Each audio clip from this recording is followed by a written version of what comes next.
Hey, on est au pique-nique. On est François Gagnon, chef propriétaire, et Claudie, la chef de cuisine. Ça fait combien de temps que vous êtes ici, pique-nique? Oui, Ça va faire 2 ans. Ouais, au mois de mai, on est rendu à 24 mois au mois de mai, 2 ans. Ouais. C'est quoi l'histoire du pique-nique? Ça, c'est trop long. Hein. C'est long, mais je vais l'expliquer parce que je suis habituée de l'expliquer aux clients. François avait commencé à être chef au Petit Stop Vélo Café au village. Puis là, est arrivée la pandémie, donc tous les restaurants fermés. Donc, François a demandé la permission au gars du Petit Stop s'il pouvait utiliser la cuisine pour faire du prêt-à-manger à emporter.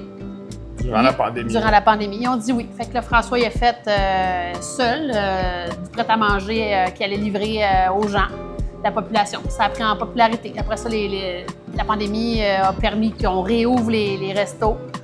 Puis, dans le fond, le pique-nique s'est développé avec le prêt-à-manger de François. Puis là, quand il est revenu le temps de consommer sur place, ça avait pris de l'ampleur. Donc, François, il a voulu partir dans sa propre bâtisse parce qu'il manquait beaucoup d'espace. Fait qu'il a pris l'opportunité ici de prendre le local. Mais Petit Stop Pique-nique, c'est 2 choses. Mais il y a des collaborations encore avec Petit Stop parce que, tu sais, ouais. Tout a commencé là-bas. Bonne entente, tout a commencé là-bas. Puis on a gardé le nom aussi parce que quand on disait le pique-nique à travers le Petit Stop, hey, c'est quoi pique-nique? On disait que c'est la nourriture pour emporter du Petit Stop.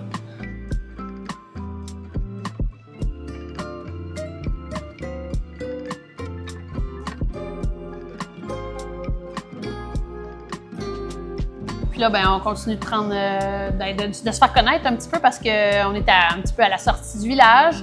Là, les gens, ils nous connaissent aussi parce qu'on fait de la pizza. On va faire de la pizza au village. Des fois, on en fait au Petit Stop. On en fait aussi également avec la ville de Bromont, là, quand il y a des événements là, à la place publique.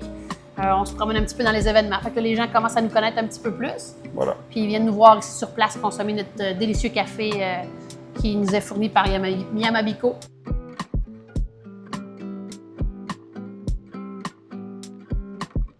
On valorise une belle offre sur place que je pourrais qualifier de type diners à notre façon, à notre sauce. On a une tonne de prêt-à-manger pour les familles qui aiment mieux aller faire du sport. Puis justement, hey, j'aime bien aller courir 45 minutes que de cuisiner. Fait que venez chez du prêt-à-manger qu'on fait sur place. Sur place, sur les lunchs, on a toujours des spéciaux du jour. Puis au-delà de ça, on fait les événements comme Claudie l'a dit avec la pizza au four à bois. Et puis, on offre des services à domicile, on offre du prêt-à-manger, on offre du service de traiteur. Fait qu'on a au moins 3 ou 4 outlets que notre boutique fournit. Des fois, les gens ils viennent et disent « Hey, il y a donc bien des gens en cuisine », mais on a beaucoup d'autres choses à offrir que juste le sur place, à travers les traiteurs, le prêt-à-manger et beaucoup de choses. Donc, on se développe.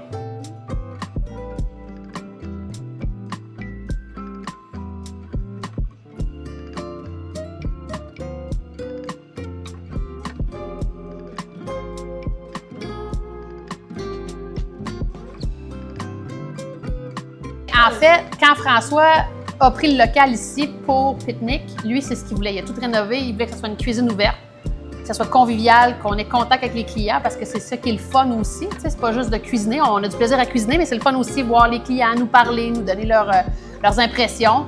Fait que quand les clients y rentrent, lui, c'était comme « Je veux que vous regardez les clients pour leur dire bonjour ». Oui.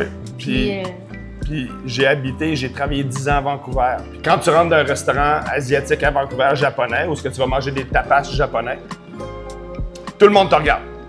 Puis ils te regardent puis ils te souhaitent la bienvenue dans le restaurant. Puis j'ai toujours eu ça, j'aime ça. Quand les gens rentrent, c'est « Je suis content, on le sait que tu es là, on va s'occuper de toi. Merci de venir chez nous. S'il y a quoi que ce soit qu'on peut faire pour toi, on t'a tout dit bonjour, viens nous voir. »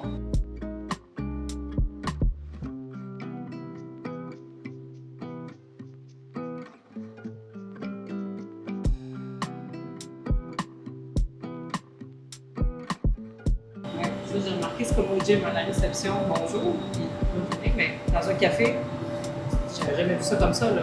Ben, souvent, tu rentres dans un café, puis tu commandes, puis tu t'en vas, puis c'est... Tu t'en viens ici, il faut que ça dans un état où que tu sais que ça va être dynamique, tu vas avoir une interaction, tu vas entendre des conversations, tu vas entendre le four, tu vas entendre des téléphones, tu vas... Fait que... C'est parti de la interaction. Exactement, Ouais. mais en même temps, tu sais, c'est la réalité. Tu sais, on voit souvent pas ce qui se passe dans les cuisines quand on rentre dans un café ou un resto. Mais c'est vraiment ça la réalité. C'est les interactions, c'est toute l'action. Fait que, tu sais, ça a un côté qu'il n'y a pas ailleurs. Qui est plus humain, ouais, c'est ça. Exactement. Puis je ramène une anecdote. Tu t'en souviens, une fois, on avait une conversation personnelle entre nous, en cuisine. Puis maintenant, on entend 2 clients qui étaient là, puis ils partent à rire, puis sont embarqués dans notre conversation que, tu sais, nous, c'est le day-to-day, puis on a des kitchen talk, où ce qu'on dit un peu n'importe quoi, puis ça peut être osé ou pas osé, peu importe. Ouais. Puis on avait ri, les clients étaient partis à rire, puis on avait fait « Oh, vous nous écoutez, hein? » Ils ont trippé, ils disent « Non, c'est super le fun d'entendre ce qui se passe ici. »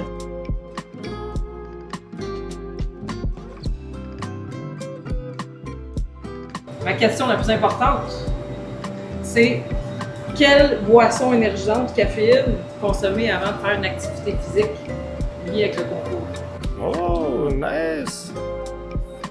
Moi, j'étais un ultra-coureur de souche. Ça fait longtemps que j'ai pas couru, mais je travaille là-dessus pour revenir dans ma top shape. J'ai toujours été un consommateur de café avant de partir sur une course. Quel type de café? Ça va être quoi ton... Expresso, direct shot. Espresso. 2-3 shots, puis je pouvais partir pour 15-20 km. J'ai toujours été là-dedans. Après une course, j'aime une bonne bière locale. Ah! Faire une activité, qu'est-ce que tu vas choisir? Une activité physique. Je sais pas, hein. Café, je suis bien trop speedée quand je prends ça. Un matcha. Mais quand tu vas, mettons, Un matcha, c'est bon. matcha, Un hein? matcha, ouais, avec un lait de coco, là. Ouais. Un petit matcha. Un matcha. Un petit matcha.